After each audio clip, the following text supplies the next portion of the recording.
we are excited to share our stories. Our father passed away 51 years ago in this coming January, it'll be 51 years.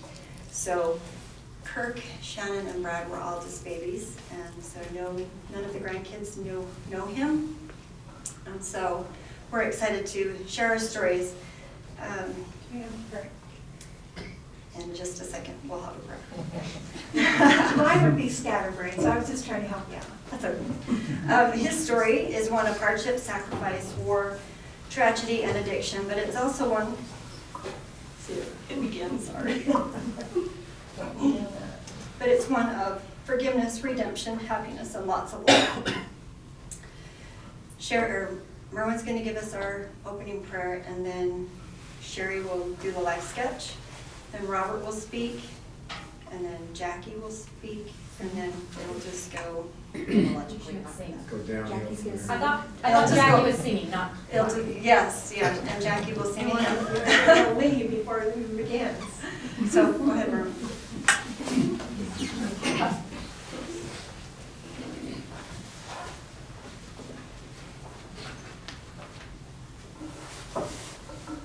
Our Father in heaven, as we come before you this day to honor Byron, in memories of him, we ask you to be with us. And may we all enjoy the spirit that this wonderful man has.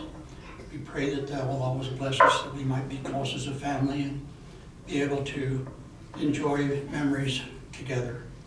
And Father, we indeed thankful for the opportunity we have to be members of the church, be able to participate in the great things in life that we have.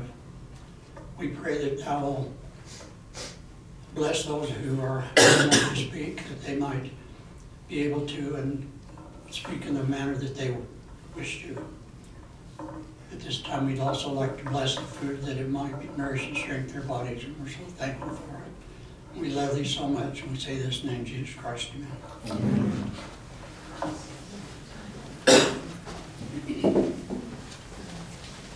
Okay, so I'm going to read the obituary that was written at his funeral. And then at the end, I'm just going to add just a little bit onto that. So Byron Eaton Cheney, 48 of 253 Port, died Saturday morning in Salt Lake City of natural causes. He was born January 10, 1924 in Red Mesa, Colorado, a son of Franklin E. and Chloe Hatton Cheney.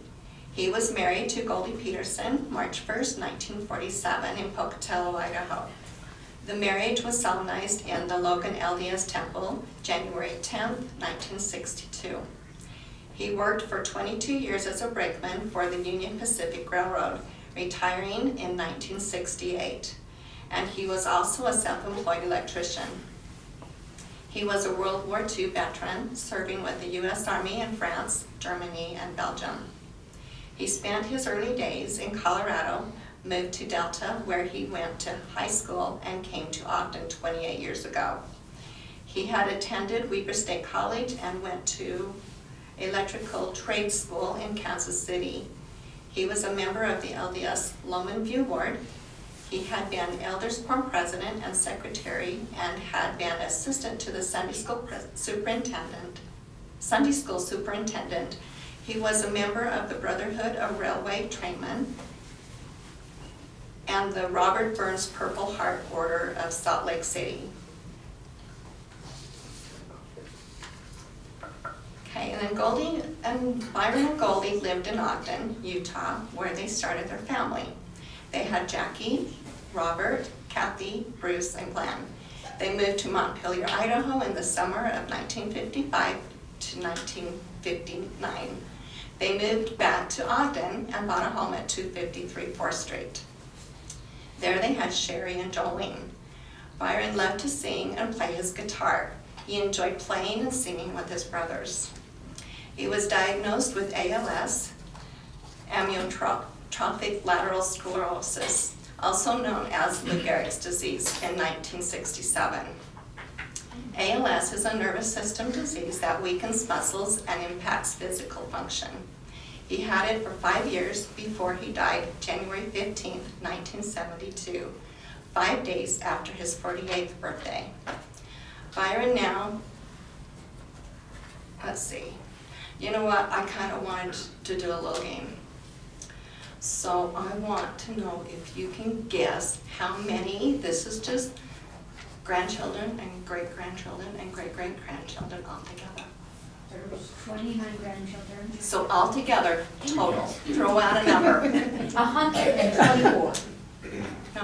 160. No. 125. $1, Bob. Okay. 141. And then with us siblings and our spouses, 154. And that's not even including all the grands' spouses. So we have an incredible family. To Jackie. Oh, Robert. We're going out of order.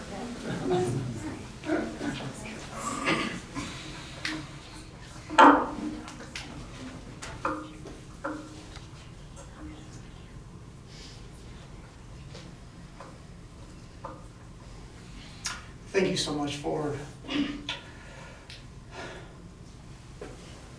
being here today. I especially want to thank my sisters. Because they're the ones who are basically responsible for putting this together and getting it done. We've spent several years discussing it, about putting a memorial together for Dad, and every time we meet, we all break down and cry. And so so we just have lunch and go home. So we've done that year after year after year, and finally they were insisting that we had to do it. Because I'd put it off another year, it doesn't matter to me. But it's been really a lot of fun. Especially, we have so many pictures and so many things of Dad's that we wanted everybody to absolutely look at and appreciate.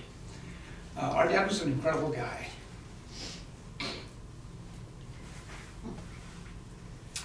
And after 50 years, it's taken us this long, basically 50 years to really get to a point where we can talk about it. I'm probably going to read most of my talk because I knew that I couldn't remember it all. So if you don't mind, I'll just read and kind of ad lib as we go along. As I was saying, this has been an extremely challenging experience for me and my siblings.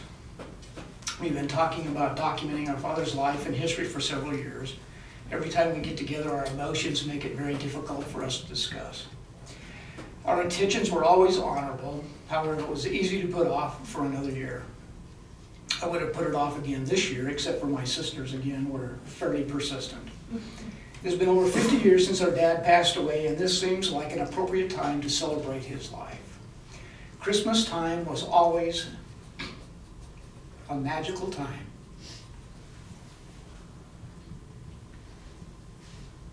For us. Our goal today is to have you know who our father was, what he was like, and hopefully recognize what a truly remarkable man he was.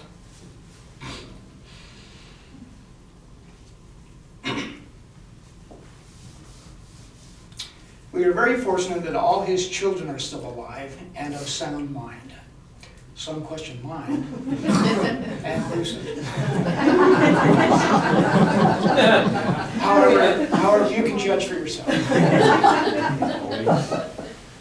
It has been a great experience going through a box of pictures, letters, and documents that my dad saved. We have sorted through all of them and have selected the ones that seem to be the most relevant for you to see today.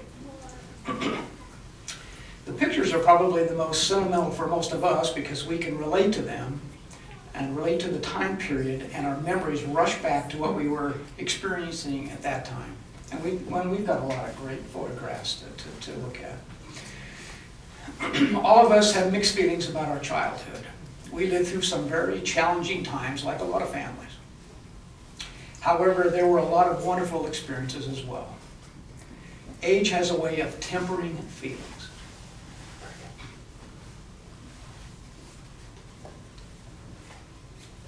As I ponder and reflect,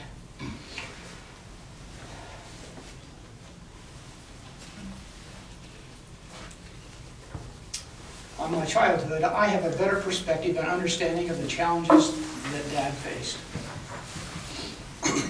Being the oldest son, I probably spent the most time with Dad.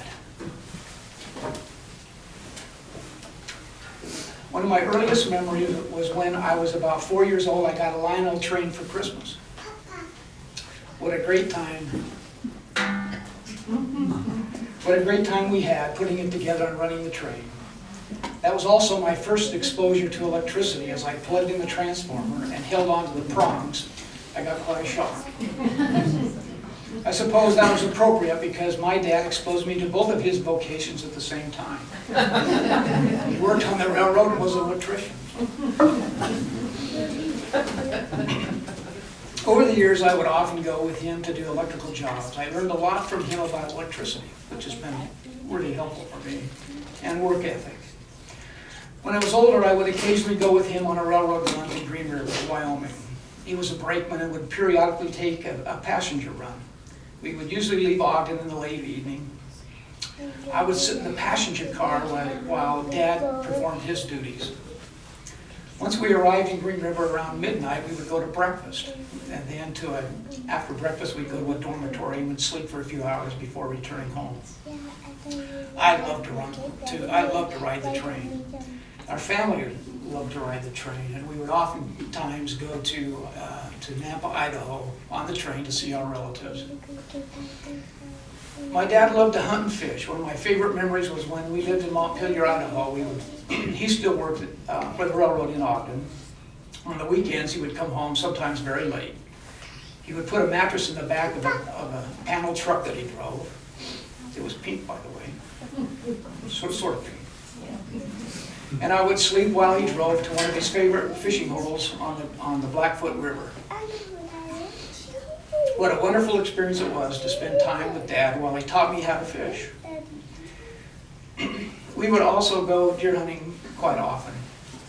He would hunt with his 9mm German rifle that he brought back from the war. The gun had a powerful kick. However, it never seemed to be very accurate.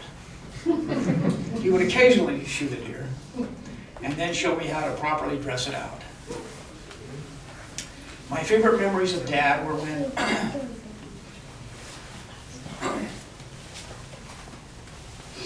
he started going to church with us. As we grew up, my mother was very insistent that we attend church every week. Very insistent. And what a wonderful mother she was. When I was around 11 years old, some very diligent home teachers convinced my dad to start attending church. It was during this period that my dad was able to overcome his addiction to alcohol, tobacco, and coffee.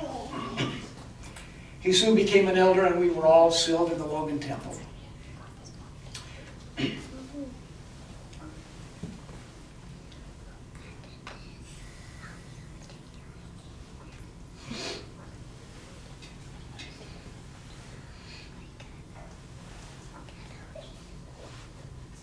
The look on his face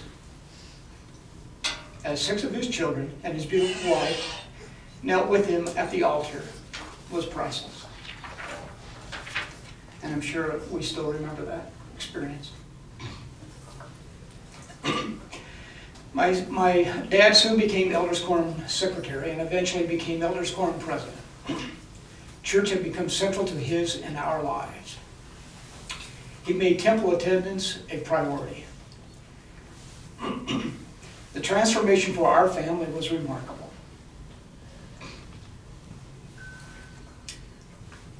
My dad's true character was now finally exposed. Now that he had rid himself of the addictions that had plagued his life.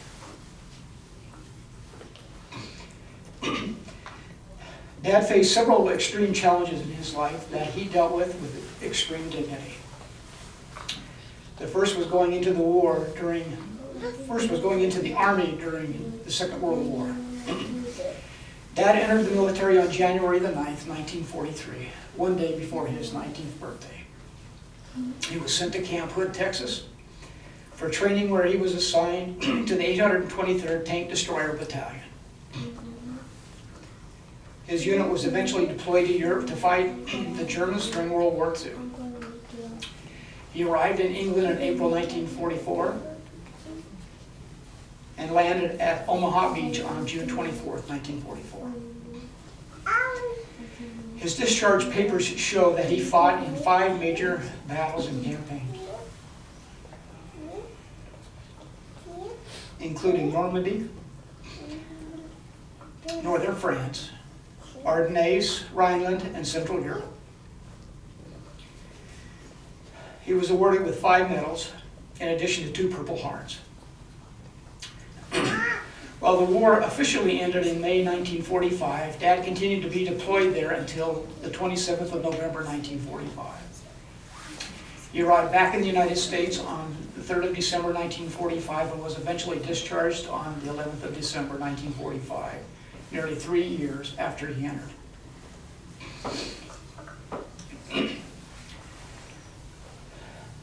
No one could truly imagine the mental anguish and fatigue that a soldier can suffer as a result of constant exposure to the war environment. Dad spent over a year in constant battle and another 6 months trying to stabilize the war devastation in Europe. He never spoke much about the war, other than it was hard, and that he had lost a lot of good friends.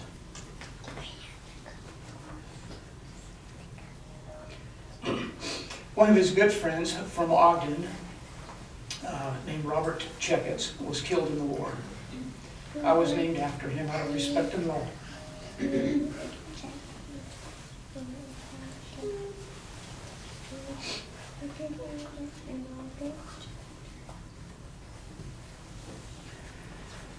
Dad loved this country and was proud to be an American.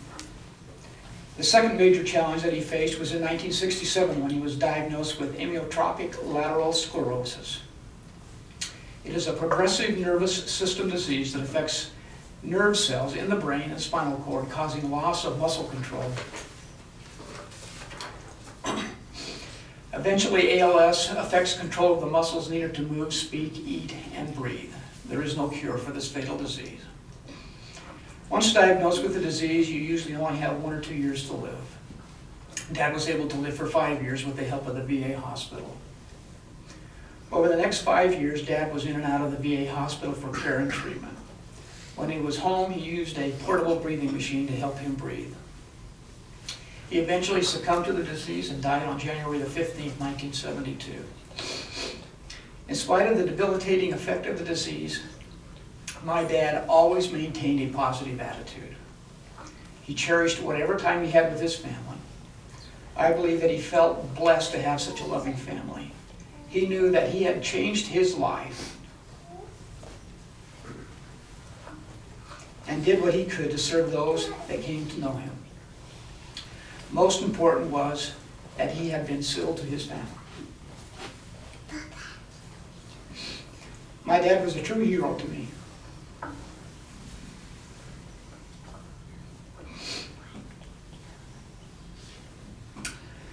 I often wonder if he is watching me and if he is proud of what I've become. I think of him often and look forward to seeing and embracing him and hugging him again. Thank you.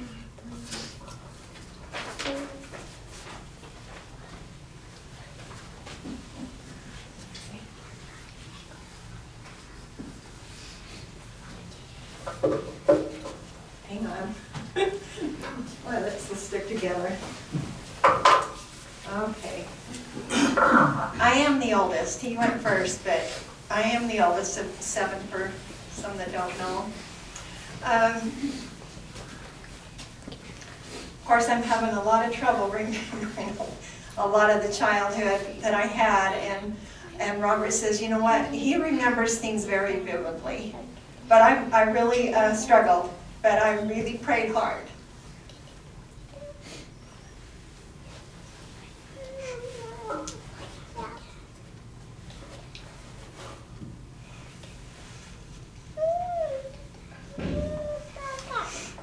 to give it my best shot, and I'm going to read it too, because I'll never get through it.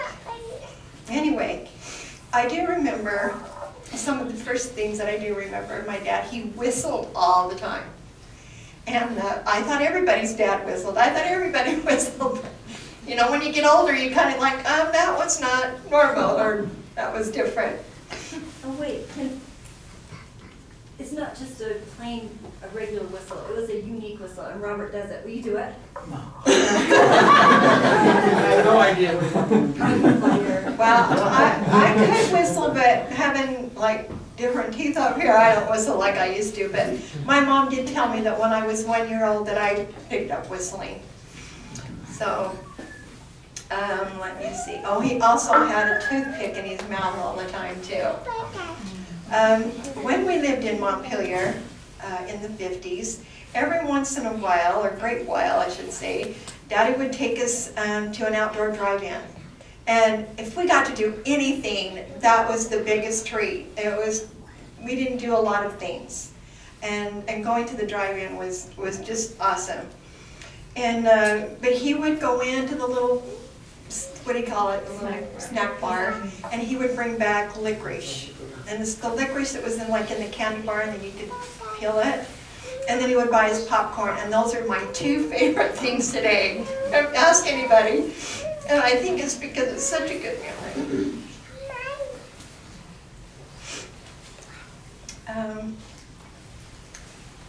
Oh, and I think we watched Old Yeller. Yeah. Yeah. Oh, it wasn't. See, it goes to show we probably only went one time. I remember Old Yeller. Anyway, my father was extremely strict with me, and he wouldn't let me shave my legs until I was in ninth grade. And it was humiliating because, of course, I had thick, long, black hair legs, and even on my arms. And so it was a little embarrassing. And in the early 60s, if y'all remember, the hairstyles changed, and we did bouffants, or whatever they called them back then. I think we called them bouffants.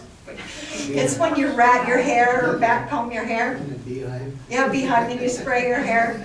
Okay, so that was the style, and of course my dad wouldn't let me do that either, so I just felt like it was just another thing that made me feel a little different. And I also had to wear all my dresses. Of course, we wore dresses to school back then, and they had to always leave all of my knees. Oh, and he would even make me sit down, and I didn't go past my knees. I wasn't able to wear them. But I can say this: when I walked out the door, I've got my skirts. Anyway, when I was 13, my dad became active in the church, and of course Robert told you about going to the temple, and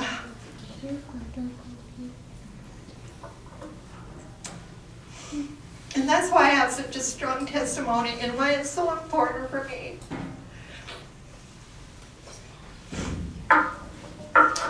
To have be able to go to church each Sunday, I'm blessed. So blessed. And like Robert said, our mother would send us to church. She didn't go, Dad didn't go, but she would always send us to church. And I was always grateful for that. Didn't realize it until I was older, how amazing that was and how grateful I am to my mother, because I actually felt special there. So that, the teachers must have made me feel really good. And if I felt good about being there, I don't know, I'm trying to bring my thoughts together, but I'm thinking I could not have smelled that good because my dad smoked in the house. So I'm pretty sure that I didn't smell that great. But I didn't think about that either until I was older. But my mother always made sure I had a beautiful dress. She always dressed us really nice and polished our shoes white. And so we always did look good when we went to church. And I remember even being in Montpelier that he always kept the Sabbath day holy. And he, of course, he was still not going to church, and he had a lot of bad habits himself, but one thing he did do was keep the Sabbath day holy. And so that's always been, something that stuck with me too. We couldn't go to church, couldn't date or anything. I'd be with my friends and they're like, come on, let's go. And I'm like, no, I can't go because my dad won't let us, go to the shows or do anything on the Sabbath day. So it took me a lot of courage to tell my friends that. So we didn't, it was okay. Let's see. Okay, when I was a little older, probably in high school, Kathy and I made most all of our clothes. And I loved sewing though, so it didn't really bother me. I loved going to the fabric shop and trying to buy patterns and clutter material that matched, and that was fun. I loved it. And we made Sherry and Jolene clothes too, and doll clothes. We had a lot of fun with that. But there was one particular Sunday that I was making a dress. I was like sitting on the floor, putting it on the pattern, or putting the pattern on the fabric, and Dad says, you shouldn't be making that dress on Sunday. And I says, yeah, but I love doing it. It's not work to me. And then he just said, well, just so you know that you'll be unpicking it with your nose in heaven.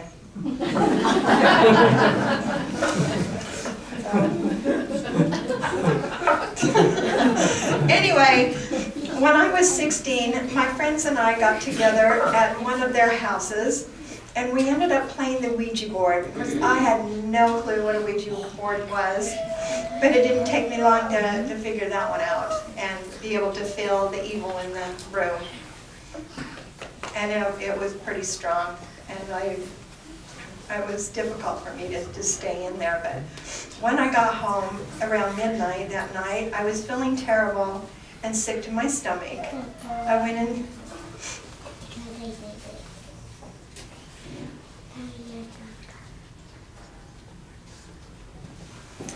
went into my parents' bedroom and told them what I had done, and I was afraid. Daddy asked me to kneel down beside him while he said a prayer. It was very comforting, and I felt so much love from him.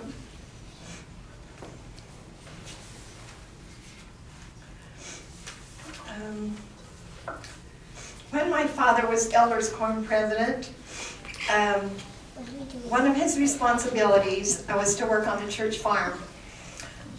So when it was time for the harvest, he would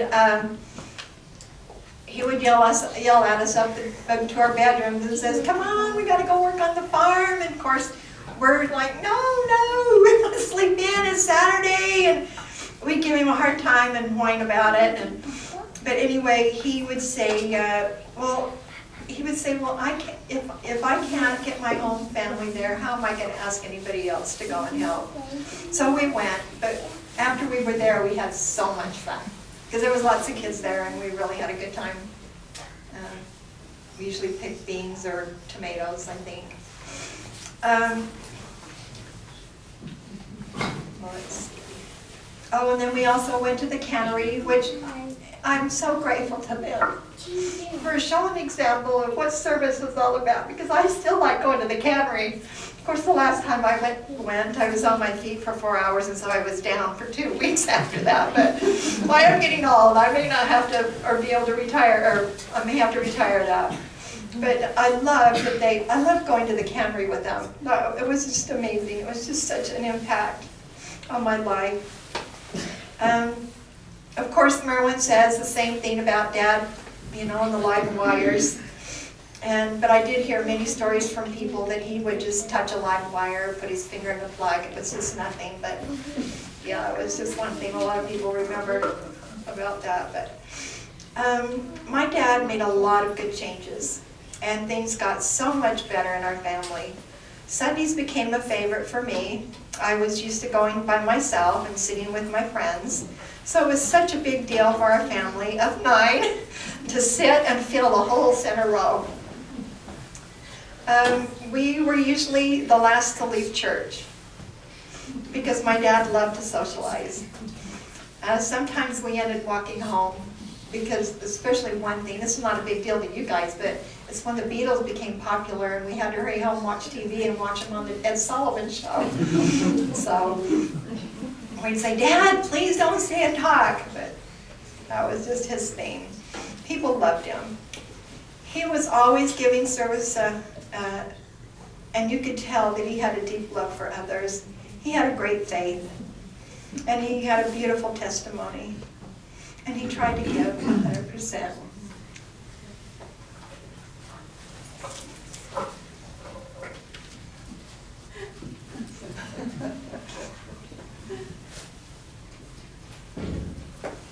Well, we have a lot of the same memories.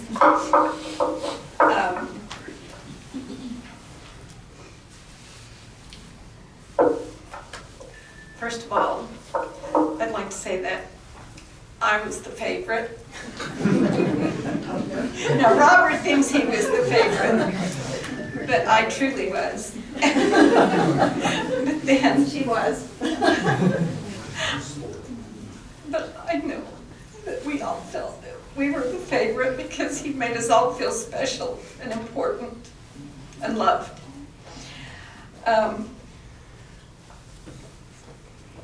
I have many memories of Daddy. The first home that I remember growing up in is the one on North Washington, where we live next door to the Osmonds. And I remember talking about, we didn't really know who they were, but we talked about the deaf children. Do you remember talking about the deaf children? And I remember when I was probably only about 3, Bruce and I were running through the house playing hide and seek, and Bruce slammed my fingers in the door. I will never forget that. I had him in the door jamb and he slammed the door. And I just remember Daddy taking me and running my fingers under cold water.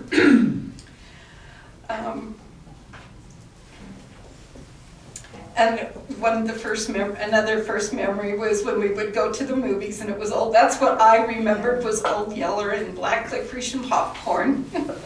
And those are my favorite too. My family doesn't. Most of my kids don't like black licorice. Mother always told us that he taught her how to cook and how to love. And he would make the most wonderful biscuits and gravy. And I, to this day, can make biscuits. And I remember going on the train with Mother, and we would go to Granddad's and stay. And Dad had a room upstairs in Grandma and Granddad's boarding house. They ran a boarding house, and people from the railroad would come there and stay. The train was a really good memory, and like Robert said, that we made many trips to Nampa, and Daddy put us on the train, but he couldn't go with us, but Mom would always take us. And sometimes it was pretty crowded and we were stuck in the restrooms and, and everything to get home, but it was sure fun. I remember that Daddy loved fishing, pheasant hunting, and deer hunting. And he always had his fishing gear in the back of the car, always. And we'd just be driving along and he'd pull over up in the canyon and we'd sit in the car and he'd go fish. And he'd catch a couple and cook them up. I know when he would go deer hunting, he'd be gone for a few days or a week. He'd come home and he'd have a beard. It was the only time we ever saw him with a beard, and it was bright red. Do you remember that? I know when Isaac first started growing, his beard came out really red. So I don't think it's so red anymore, but the boys' beards were red. I said, I know where you got that from. Occasionally, Daddy would take Jackie and I to go shopping for dresses. That was such a special treat. We didn't like asking for things, did we? We just felt guilty. I don't know why, but we felt like, I don't know, we were just grateful for whatever we had and what the clothes that Mother would make us, and every once in a while he'd take us and we'd get a beautiful store-bought dress.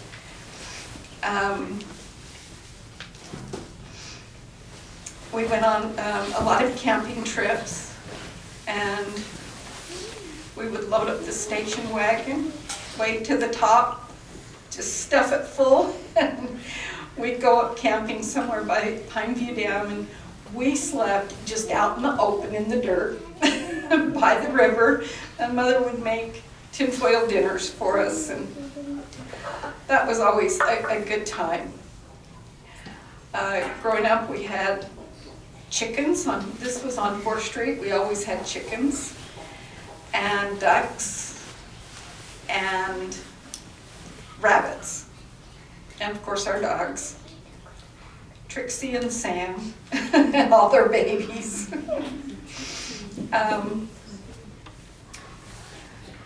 When he would kill the chickens for dinner, I could not eat chicken for a long time. That was devastating.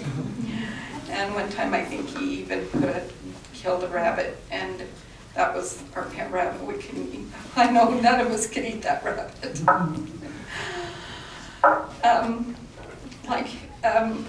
Robert said, he loved going to the temple and working there, and he was so excited when they found out that there was going to be an Ogden temple. And I believe that it was dedicated the day of his funeral. And I remember Linda and Aunt Virginia went to the dedication, and they said they felt his hand on their shoulder, and they both turned around at the same time. And I know Daddy was there. I know that was important for him. He was always helping people in our ward. I think Mother kind of got tired of him always being gone, because he was always out helping somebody. The people I remember the most were the Faldowans and Sister Garfield, and I know he wired Sister Garfield's house, did some electrical work there, and not only that, he made sure my brothers would go down and take out our garbage on garbage night. Do you remember that? He says, did you take out Sister Garfield's garbage? And we all, I too was involved with taking care of Sister Garfield, and we'd go over and wash her hair and curl it. And she was a very dear, sweet lady, but Daddy took care of everybody. We would spend time with the Manziel family, and we went sleigh riding up to their parents' cabin up in somewhere by Pineview, North Fork or something. And I remember halfway up there, the roads were all snowy, and he pulled over and put our sleds, tied the sleds to the rear of the car and pulled us up there, but it ended up not being so fun because the snow would flip up and hit us in the face, and I thought, oh my, that was cold. But lots of fun. When I was a sophomore in high school, that's when, sophomore, I believe it was when, what year did we go to Alamosa? That's when Dad wanted us, he wanted to take, I was a sophomore, and he wanted us to see where he was born. And No, so, that was Colorado. what did I say? Red Mesa. Oh, Red Mesa, I'm sorry. Yeah, Colorado. 66. It was 66? Yeah. So it was okay, so I was a sophomore, and I remember how important that trip was to him. And so he rented a trailer, and we pulled it with our station wagon, and no air conditioning, and going through seemed like the desert, and it was so hot. And anyway, we had a wonderful time, and that's, of course, where Jackie met Merwin. First house we stopped at, there was Merwin. She met Merwin. When he was in Elders Quorum president, he spent a lot of time serving others and working at the State Farm, which was also mentioned that he'd call us early in the morning, like 6 in the morning, we'd have to get up and go work at the State Farm. That was awful. And but like Jackie said, once we'd get there, we'd have a ball. And then we had a row assigned to the Cheneys, and members of the ward had a row, and if people didn't show up, then we'd have to go take care of that row. But I spent a lot of time with Daddy at the state farm, and right in the beginning when he got sick.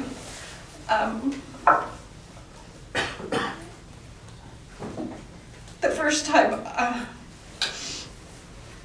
I remember him falling was when we stepped over a small irrigation ditch, and his legs wouldn't hold him and he fell. That was really difficult. I remember being told through the Spirit when I was probably a junior in high school. Distinctly remember the Spirit telling me that Daddy wasn't going to be around for very long and that I needed to take every opportunity to be with him and take care of him, which provided many opportunities to serve him and to be with him. It was such a precious time, and I had graduated from high school and I didn't know what I was going to do for school. He wanted me to go to college and I really wasn't sure what I was going to do, and he took me down to Stevens Henniger and signed me up, and so I was going to be a typist and a secretary, and that made him so happy, and I'm thankful that he did. That was one really special thing he did for me, and I remember sitting in the office with him filling out the paperwork. I remember when he became sick, I remember begging the Lord not to take my dad. Who could need him more? But he suffered for 5 long years. And after watching him deteriorate and become weaker and weaker, my prayers changed. And said, okay, Heavenly Father, it's okay, we can take you. I believe that he accomplished more in those 10 years of activity in the church than most of us do in a lifetime. He had the gift of healing many times. When I'd be sick, running a high fever or a migraine headache, he would put his hands on my head and give me a blessing. And a few years back, when going through my divorce, when I was really struggling one night, I lay in bed and I felt his hands on my head. And I was taken back to a time when he had blessed me, and I knew that he was praying for me. And I laid there and it just seemed so quiet, like there was no sound, and from the distance I could hear the whistle of a train. And I knew that Daddy was watching over me, and to this day I know that whenever I hear that whistle on the train, it takes me back to our home on 4th Street and know that Daddy's near and watching over us. He's always in my heart, and I have always tried to live my life to make him proud. Tyler had a great connection with the Cheney line and with Daddy. He loved looking up the history and finding stories. He was so thrilled that he found out that we go back to the Cheney line goes back to the Vikings, and I can see Tyler up there working with Daddy and teaching the Vikings.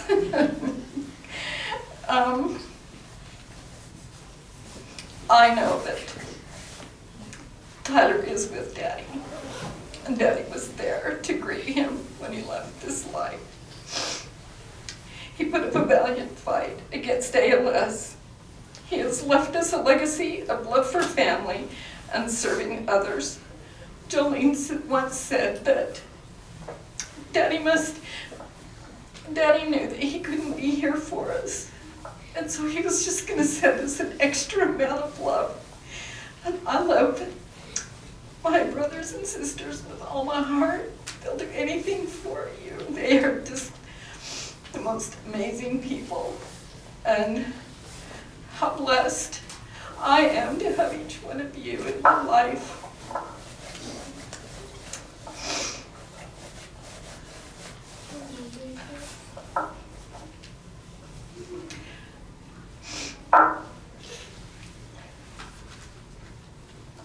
And I'm so thankful. I did want to tell one memory that this picture was my memory of Christmas. Every Christmas Eve, Mom would get 2 chairs and a broom and string our Christmas stockings on the broom. And I thought that's what everybody did. We didn't have a fireplace, so that was always my memory. And so I think this was in 2002. 2012. And I asked Lanny, knowing that he's an artist, and I said, this is what my memory is. Can you draw me a picture? He captured it so perfectly, didn't he? Yeah. Isn't that exactly? And we all had stockings like that Mother had made for us that had our names on them.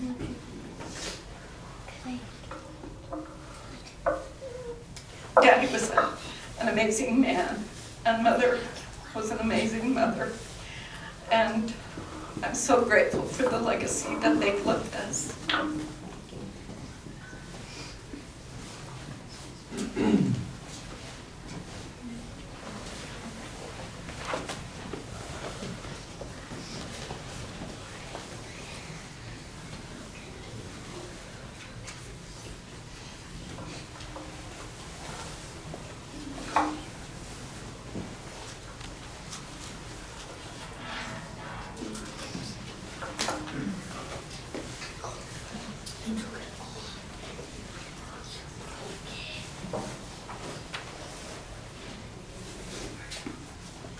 Oh, I didn't expect to do this.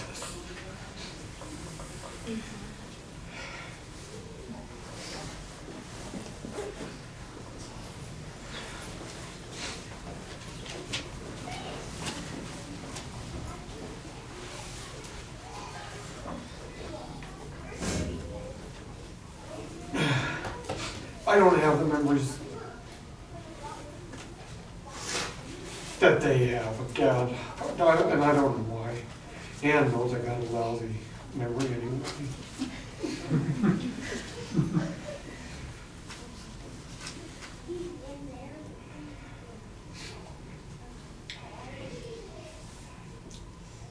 And I relate to the about the cannery. When we moved back, we live in Weston now, and the assignment for the cannery comes up. And it brings back memories, and I remember that we were assigned a roll of beans. I remember, like maybe other rolls, but I remember the beans. And I love going to the state farm, you know, and I remember picking the corn. They'd let us ride on the back of the trucks to the cannery. And I remember that. I remember working at the cannery down on 17th. And so, and there was other things you brought up, but I can't remember. I wanted to try and remember that.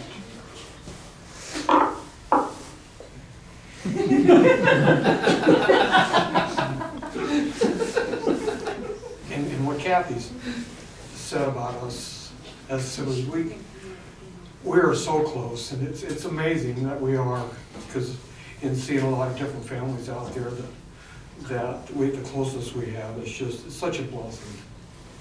I guess I should put my glasses on so I can read.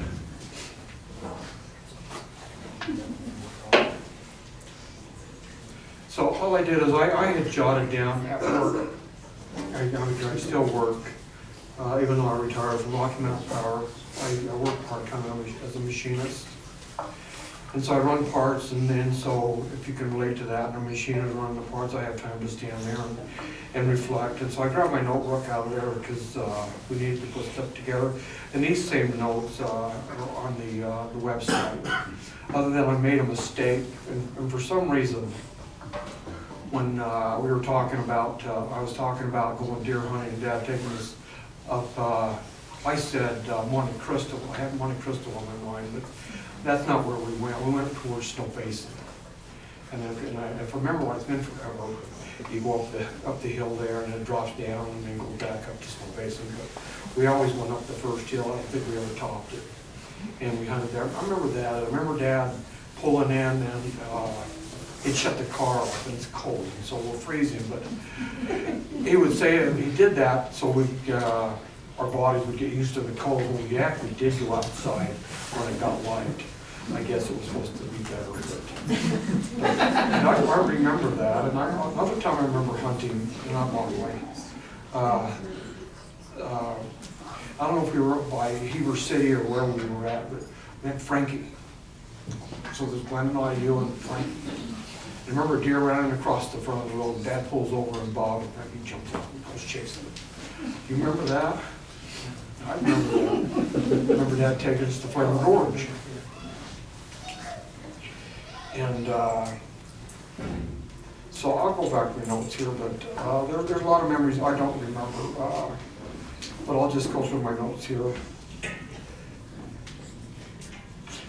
I mentioned the deer hunting of the snow basins. I remember going to the state farm. There was a time that Dad took Glenn and I up by the Girl Scout camp. Is it the Meadows? Up on the way to Monte Cristo. Yeah. And he took Glenn and I. We also took Monte Kelso with us. And we went up there. We camped overnight. We slept in the tent, I think. Except for Dad slept in the back of the station wagon.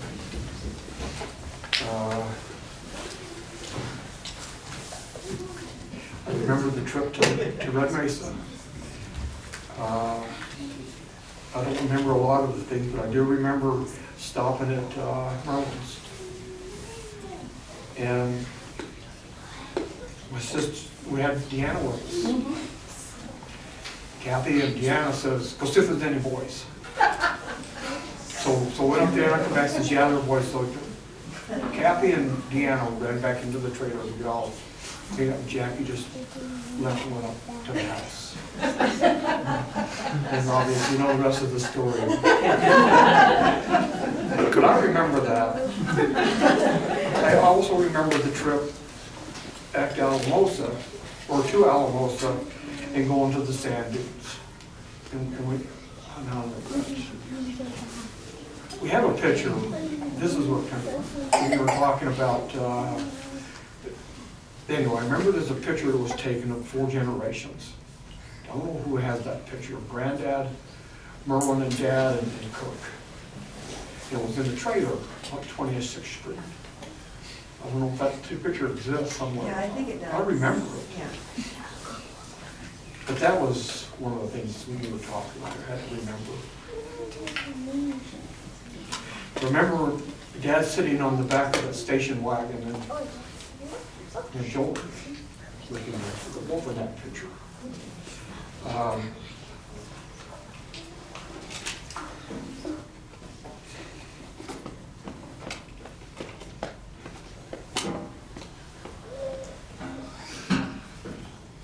And this is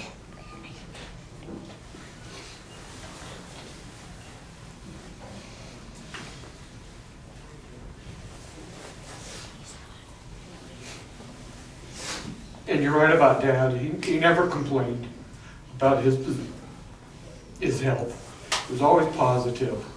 And I remember that he never, I just remember that positive attitude. And I wrote here in a note that I remember a time when Dad and I were in the front room. And he was, I'm not sure where he was in his sickness. He was pretty sick at that time. We just talked. You know, how unfair it was that he was sick.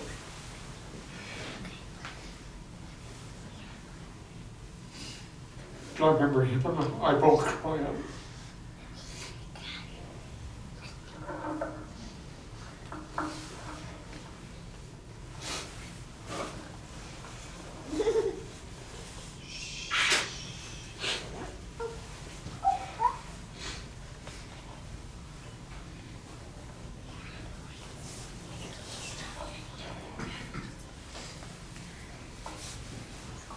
I remember the train ride that you were talking about to Green River with Dad. Well, I think he would like played the brakeman at that time. He was on the passenger train, and then don't remember going to breakfast. I guess I was left out of that one. But I do remember going, and he had his room. I don't know that I slept much. I can't remember. But what's bring back memories that went in, and I, shortly after we got married and we moved to Green River, I would remember those days that Dad had that one to Green River.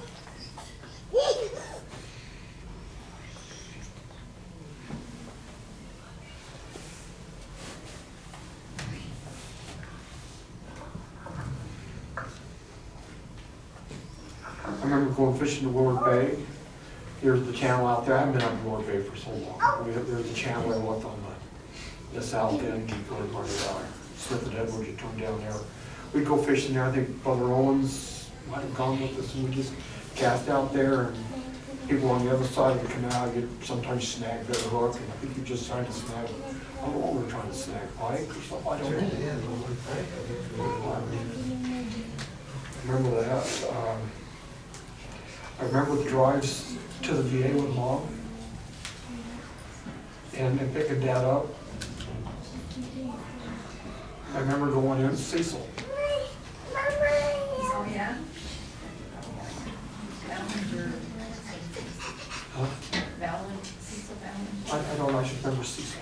Just the name Cecil's all. I remember that. I remember going back into his room.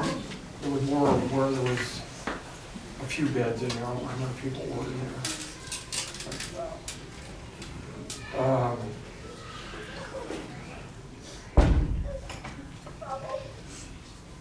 I remember Dad being on oxygen, relying on that. I remember times that,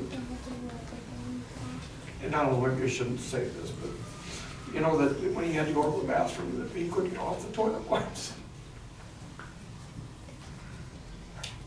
We'd go in here and help off the toilet.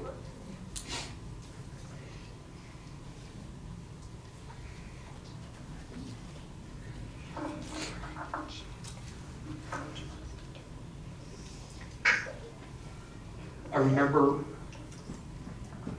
the day he passed away, us going to the VA. And I remember Bob had been up there most of the night, went home, and then he, a couple hours later, he passed away and went back up. And I remember standing in the room, all of us standing in the room there around him. I remember that. I don't remember the funeral. Don't remember the funeral. Or the gravesite. Don't remember any of that. And I should, because I was 18, my first year out of high school. I remember him sending me to, well, I think he sent me, in my junior year, between my junior and senior year in high school. And then my senior, first summer out of high school, I went up and worked on Uncle Raymond's ranch. And I know that Dad probably wanted me to go there to try to help me grow up.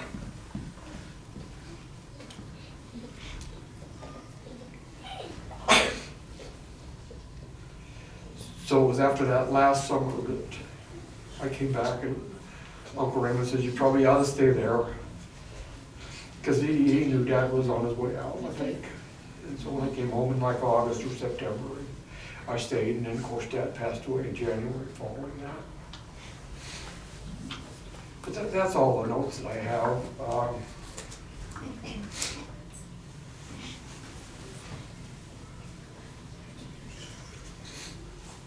I'm guess that's it. I appreciate this opportunity to share these memories, and sorry, pooped all over you guys.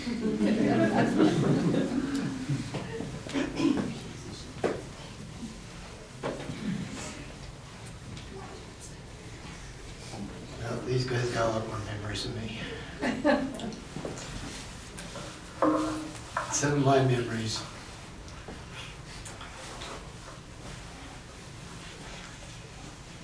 Occasionally, on a weekend morning, I'd see Dad enjoying one of his favorite treats. It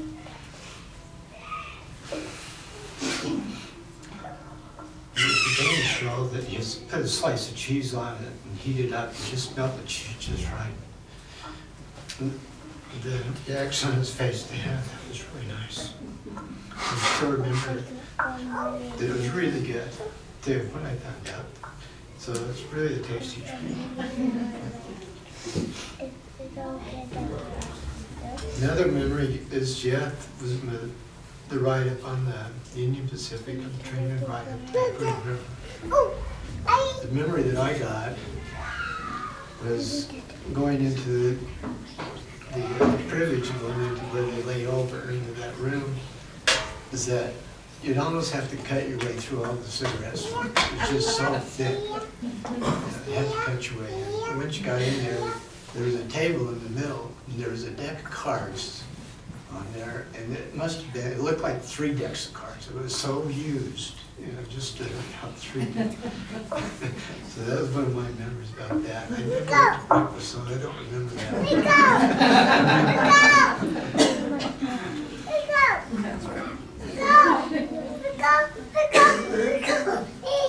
Yeah, Bruce and I remember that. Bruce and I would go there on that train ride. That was a lot of fun. One of my memories is there was Bob and Bruce and me. Dad was going, I think we was in the station wagon. We was up on the Weaver River, went fishing. I was trying to get across the river, going, oh, there's a better spot over there. So I figured I'd go across the river. And I get out, back out to the middle, and I lose my footing. So I lost my footing, lost my pole, and my pride, because I was swept away by the current. After some terrifying minutes, Bob was able to drag me back into shore. Dad didn't say a word. I think he just loaded us all back up in the station wagon and drove us alongside the ride back home. I only realized now as an adult that he was more worried than mad that day. Those are just a few of my memories that I had of Dad. He was a wonderful father. I wish he was still here. In a way, I think he is. I feel that he is. And thanks for sharing these memories with you.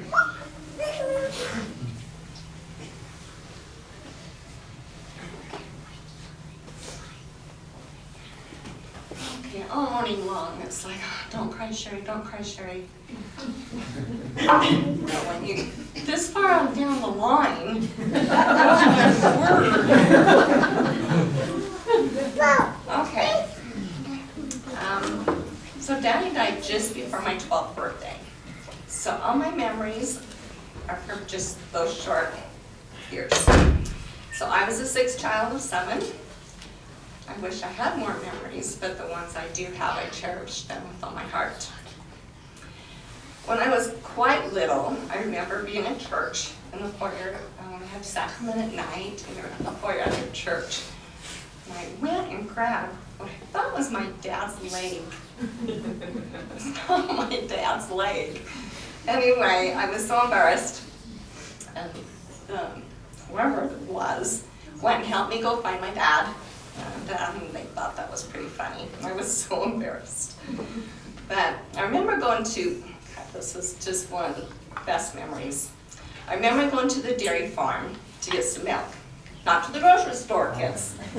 We went to the farm where the cows were. And we were walking to the car. It was me and Dad we were walking to the car, and we heard the farmer say, calling for his cow named Goldie. Okay, this is my mom's name, Goldie. And oh my gosh, we thought that was the best thing. And Dad and I were laughing. We couldn't wait to get home and tell my mom, farmer's cow's name's Goldie. One time I was with Daddy and Jackie's, I don't know, hearing these stories about my dad with electrical, I think he really got off on and had fun with shockiness. I don't know. But we were in Jackie's bedroom, and he'd been working on a plug outlet or something in the room. And the wires were sticking out, and I'm not sure if I inquired about what would happen if I touched the wires, or if he just told me to do it. Don't know, but I did. And yes, it shocked me. And he thought it was fun to scare me. I remember that. I remember that Daddy was too sick to baptize me, but I do remember that he confirmed me. And I remember how happy I was that he was able to do that for me. I remember Daddy getting up to bear his testimony one Sunday, and he showing off his new suit. I don't know if you remember that. And Brother Fidel had a new suit as well. And I remember them being up in the front and showing off their suits. And I remember everybody laughing. And he just seemed so happy and like, I could say, everyone loved him. And he was such a tease. My friends, when they come over, they loved him. He'd always say to us, "How are you boys doing?" I was baking a 2-layer cake one time. It was just little. And I was putting the top layer on, and it started to crumble and fall apart. I was crying, I was so upset. And Daddy come in to the rescue and helped me put it together with the frosting. And it didn't look the best, but it wasn't perfect. But he was there, and he made it better. Daddy had come home one day saying that he had baptized some of my friends, and that he told me he wished he had come, that he had had me come. And I wished I had gone, but I remember feeling proud that he was able to do that for my friends. Daddy had a hospital bed sent to our home for him to sleep on weekends, because at this point he could only come home on the weekends if he felt well enough to come home. And that hospital bed was so fun to play with. I mean, a hospital bed, you know, the head goes up, the feet goes up. We made both. We had a lot of fun with that. I remember traveling to Alamosa to visit Jackie and Norman. I knew Daddy wasn't feeling very well, and we were at Jackie's, and they were talking about aspargum. Well, I heard gum. So I guess it's aspirin in the form of gum. Okay, so anyway, told Daddy I was sick and I needed some. When he gave it to me, it was so nasty. I was like, oh, yeah, they thought it was funny. I'm pretty sure he knew I wasn't sick. Because after I told him I was sick, I felt like I had to keep chewing. But, Daddy had a chair that he always sat in the living room, and I knew he was sick, but my little self never knew the seriousness of this disease. He was on oxygen, and I can remember the sound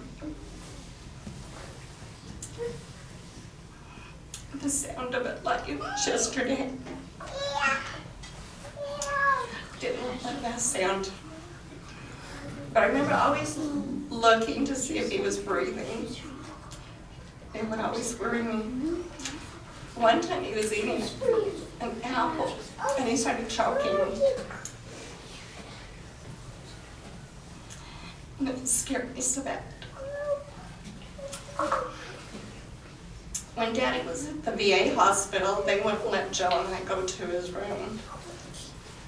So Daddy was too sick to come out, that we didn't get to see him. because we'd have to stay out in the lobby. We spent a lot of time in the lobby. Oh man, we would play in the elevator. Up and down the elevator. That was lots of fun. And I don't remember ever getting in trouble. I don't either, and I know we must have just like, we found ways to entertain ourselves, we played. Yes, and I don't know if I'm just blocking that someone got mad at I us, don't know, I don't remember getting. but seriously, we really. One day, Jill got in trouble, and I don't know if she remembered this. Well, she got in trouble for something, and Daddy was spanking her. And this time, Dad, he was weak, so I knew it wasn't hurting him. But I was standing, and he was spanking her, and they were in the kitchen. We had the bathroom just off the side there, and I remember standing over at the bathroom door and watching, and I may or may not have been kind of laughing.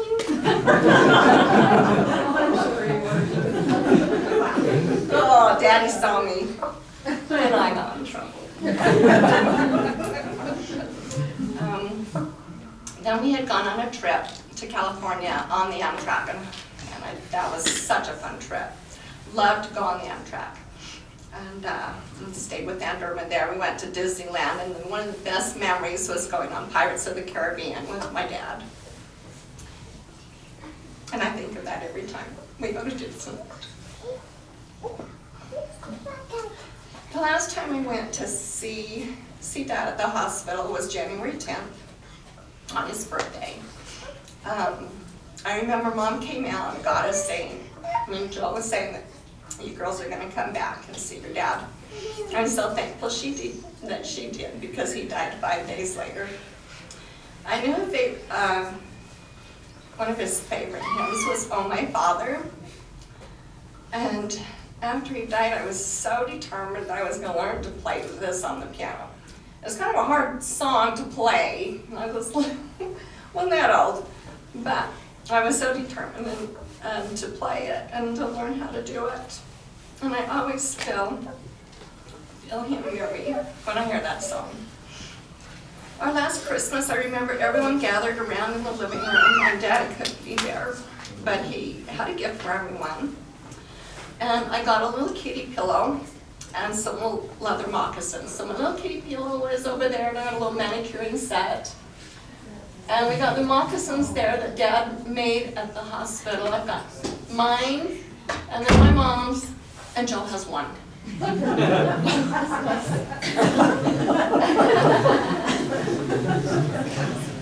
I was little. I know it must have been so hard for him not to be there, be home with us. I always felt his love and still feel him close to me. I'm thankful for the things that he taught me, his love for his family and his love for his Savior. I am thankful he's my daddy. These are just a few simple memories that I have that I hold on to. Cherish the little things you share with your loved ones. That's what helps you get through the ups and downs of life. I love each one of you with all my heart. You are always important to me.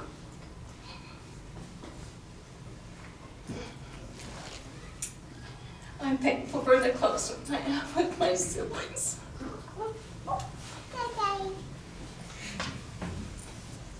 They are the best, and I do not take that for granted. I'm very blessed. Oh.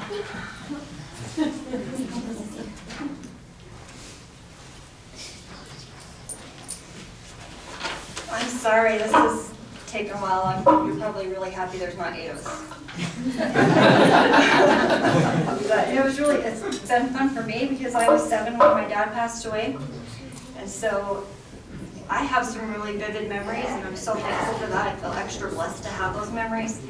But just putting this all together and listening to your guys' memories, it helps me to know my dad better And it also helped me to recall some of the things that I had forgotten. So that's been fun.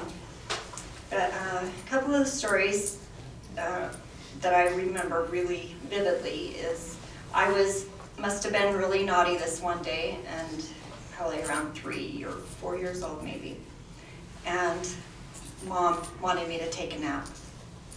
So she put me in her room on the bed, and she said, "You take a nap," and I'm like, "I don't want to take a nap." And she was walking out, and as she was walking out, I stuck my tongue out at her, and she saw, because all moms have eyes in the backs of their heads. So she come back, she says, "You wait till your dad gets home." And I remember telling her, "Yes, you wait till my dad comes home." And when he did come home, he wore the railroad overalls, and he always brought home treats. He always had candy or gum in his pockets, and he stood at and he stood at the end of the bed, and I stood up on the bed, and I met him at the end of the bed, and he says, "Mom says you've been naughty today." And I said, "I have not." And he just scooped me up in his arms and pulled out some gum out of his pocket, and so that was, I knew that I could smooth him over. He was a softie. I remember a lot of times sitting on the back of Daddy's chair. Daddy had a chair that he sat in all the time, and I climbed up on the back and would comb his hair and put barrettes in it. Another favorite memory is eating oatmeal with him. We always had homemade oatmeal and honey. That was a treat. And also homemade bread. We would tear up pieces, the white bread, and put it in a cup, pour milk over it and sugar, and that was our treat. So I know it sounds probably really bad to a lot of you, but it was good. Anything with sugar, right? One night for dinner, Mom made beans, and they weren't the good kind of beans. They were like not the sweet beans, they were the yucky, just beans. I don't know, baked beans? No, it was beans. It was pinto beans. Pinto beans, oh. We had a very every week. Bacon with potato bread. I was thankful for any food really, because we just were thankful for food, but not beans. And so Dad wouldn't let me down until I ate my beans, and so I was scooping them off this edge and then sticking them under the plate, and then so I was done and I got down. Well, Kathy, I think it was Kathy that ratted me out. She was cleaning off the kitchen table. She picked up my plate and there were all the beans. And so she told Dad, and Dad made me come back and sit down and eat my beans. And I chucked them to the back of my throat so I didn't have to taste them. And I just swallowed them whole. And then I threw them up. So I remember Daddy in the bathroom sitting with me by the toilet, and he just kept saying, "I'm so sorry, I'm so sorry. I will never make you eat beans again."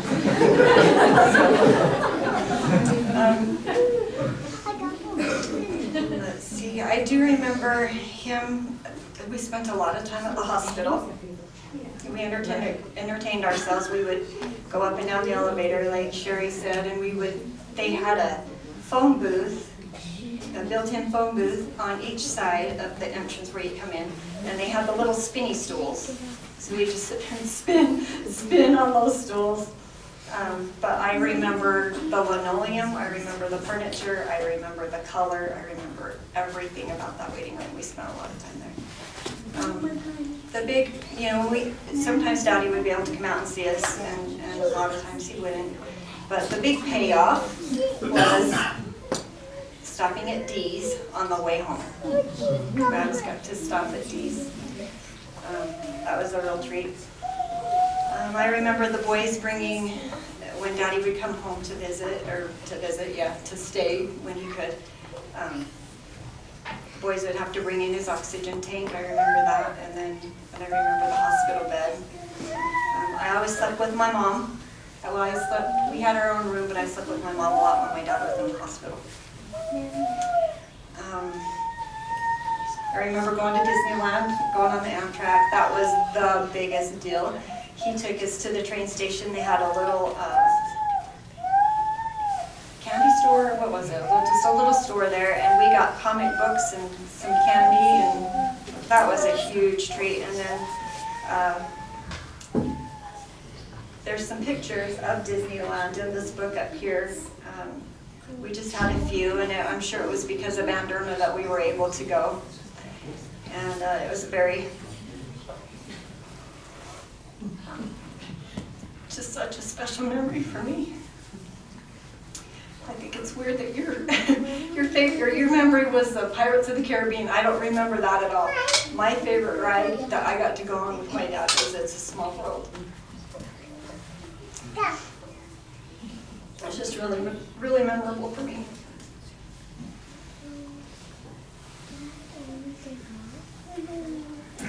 I remember Dad giving me blessings when I was sick. He brought Sherry and I home a wooden school desk, and we played with that thing so much, and we loved it. I loved everything about it except for the one time we played boss and employee. Sherry was the boss, and she was a really good boss. She's really bossy. Pick that up. Okay, go pick that up. You're not done yet. Go pick that up. But we did have fun. I still have the school desk. So that's a fun memory. When Robert came home from boot camp, I believe it was, everybody was really excited and happy to see him, and I must have been really hyper. But I remember everybody standing around him in the living room, and Dad was in his chair, and I must have just been running laps around the living room or something, and hyper. But as I was running by him at one time, he grabbed me, put me over his lap, pulled up my pants, and he said, "You got ants in there?" I was probably about 4 years old. I was so embarrassed. Oh, I don't have ants in there.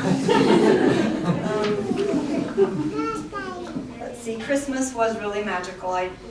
We had the best Christmases, and I can remember we probably only got 4 or 5 things really. We always got a coloring book and crayons, and a dolly, maybe a Barbie, and a game, and maybe an outfit or shirt or pants or something. But when he was in the hospital, I don't know if he did shopping down at the gift store there, I think is what he did, but I brought my dolls that he gave me my last, I don't know, I think they must have been the last 2 years of Christmas, or I guess I could have got them both the last Christmas, I'm not quite sure on that, but I loved those dolls, and you can tell that I played with them a lot, and they all have my specialty haircut too. So I started at a really young age. I know when I opened up, there was another present that I opened, well, 2 more. One was a cute little beret hat, it was brown with gloves. And then there was another one, and it was like a variegated red, white, blue color, kind of a weird looking thing. And he said, what is that? Where did that come from? Must have got in there from something else. I said, it's not from you? He said, I wouldn't have bought something that ugly. It's funny what you remember just being a little bit. I always felt so special that Mom told me that she didn't really want kids. That's not the special part, but the daddy is the one that really wanted kids, and so all 6 went through the temple and were sealed, and he wanted to have one more that was born under the covenant, which means a natural heir to the promises made from God to Abraham, Isaac, and Jacob.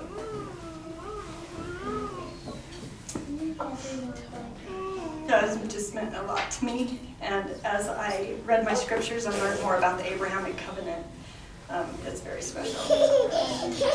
I do remember kneeling at the kitchen table on fast Sundays on our chairs, kneeling at our chairs to end our fast. And I remember our shiny shoes. We always polished our shoes on Sunday. We had with Vaseline. I remember being in the bathroom and with the tissue and trying to rub our scuff marks off our shoes. And I also remember walking up the sidewalk to the doors, just looking down at my shoes while I'm walking, thinking, they're so shiny, they're so pretty. Such a weird, vivid memory, but anyway. So in closing, I just want to thank you guys for sitting through and letting us share our memories of our dad. In my 7 short years. He was a good dad. I have lots of memories, lots of good memories that I cherish. And thank you guys for all coming and being a part. And there's lots of things to look through. And if you have questions, we're here. So I think, are we gonna? Oh yeah. I already put my request on there. Okay, if there's anything that you see or that you want pictures of, just write your name and I'll send you a digital copy, okay? And I think we're gonna eat after this, but if you guys have any, if you guys wanna just look through stuff, or if you have any questions for us. That's it.